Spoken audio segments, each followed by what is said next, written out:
साथीहरू, तपाईहरू के गर्नुहुँदैछ? म चाहिँ अहिले ड्युटीबाट घर फर्किँदैछु। बाटो यस्तै छ, रोडबाट अलिक तल यसरी मान्छे हिँड्ने बाटोमा हिँड्नुपर्छ। त्यहाँबाट यसरी आउँदा बाँसको पुल छ, सानो खोल्सा छ, त्यसले गर्दा बाँसको पुल बनाएको छ। अन्त यसरी पुल हेर्नुहोस्, यसरी नागेर जानुपर्छ।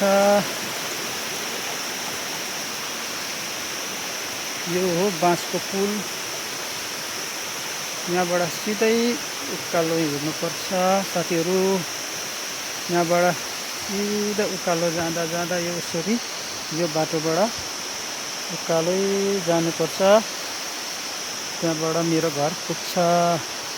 By by.